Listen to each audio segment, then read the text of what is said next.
Well, good Monday afternoon to you. It's Dan. I want to welcome you to my home in the sticks. I hope everybody's having a show enough good Monday and a good start to a new week. But I'm here to tell you in East Central Mississippi, can anybody guess what it's been doing? It's been raining, and it's supposed to rain all the way till Thursday. So yeah, more rain, that's all we need.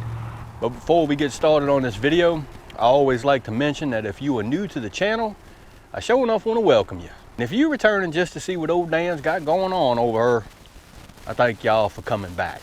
But what I want to share with you and y'all today is, Lord of mercy, I done got after it over the weekend, dodging the raindrops. So I want to show you what I done did. Give me a second, that's what we finna do's.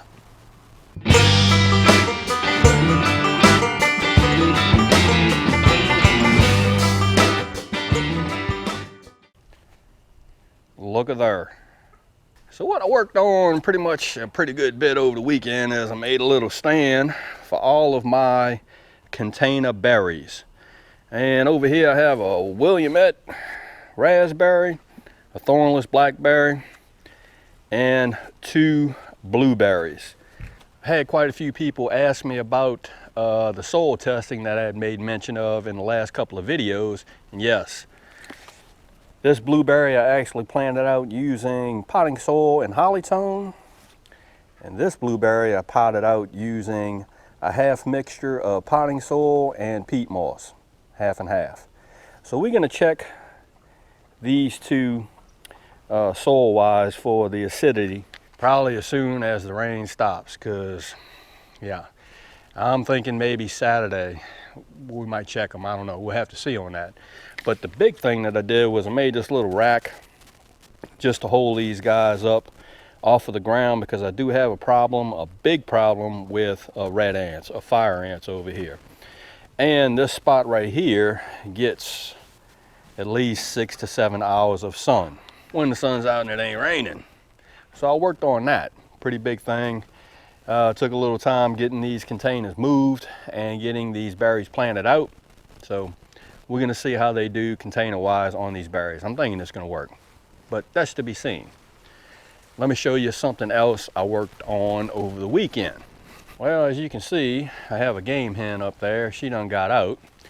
But we did acquire us, and I'm not getting in this coop because it's like muddy, but we did acquire us another rooster. That is a 1-year-old. I hope you can see him, he's over there.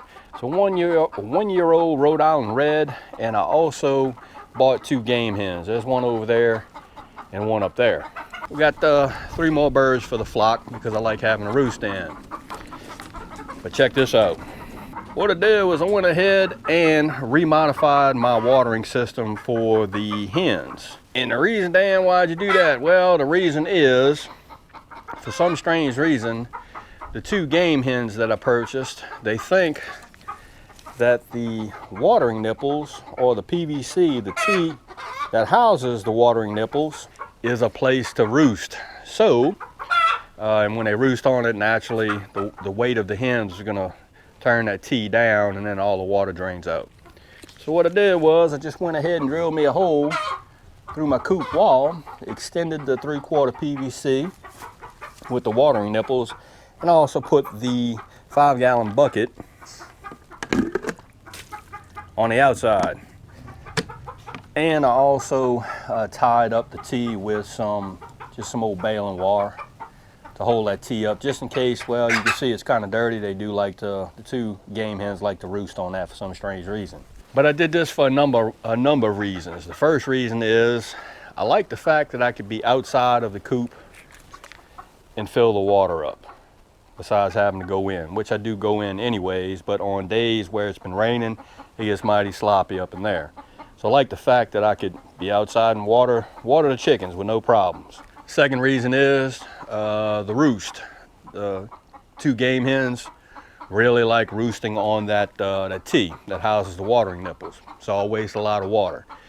Thus far, it's been holding up, and yeah, I see you up there. You need to get in the coop with the rest of your friends. But that's helped out a lot. And the chickens seem to like it because they drink the far out some water, especially during the wintertime. So that's really a couple of 3 things that we've been working on over here over the weekend. It was just extremely busy this weekend. Had some stuff going on at work on Saturday that I had to tend to. Oops, I don't know what that was. Oh, ladybug. Look at there. I like seeing them ladybugs. Go on, ladybug. And I attended a beauty pageant. Just for clarification purposes, old Dan wasn't in the beauty pageant. I was there as a spectator. But yeah, did a beauty pageant, and Sunday had some family come over. We did a little bit of cooking, so it was just showing up busy this weekend. So y'all, just a couple of things that I wanted to share with you, because I like to update y'all and show y'all what I got going on over at my home and sticks and what we've been working on. And showing off getting those berries planted in the containers, setting up something to how to hold the containers, and also trying to get the watering system for the chickens set back into place. And I think that's going to work out pretty good. So, had a busy weekend. Kind of bad when you can't wait to go to work so you can get some rest from working on a homestead. So again, I hope everybody's having a showing up good Monday, and I hope y'all having a safe one. If you like this video, go on and give it a thumbs up, they help. If you haven't subscribed to the Home and Sticks channel, Lord of mercy, y'all need to come on over here and give old Dan a look, because I'm always doing stuff. With that being said, you know it's coming, Dan reference showing up, always gonna say it. Don't let nobody dull your shine. And I mean nobody. You sure enough get your shine on. It's important. And Dan will see you and y'all in the next video.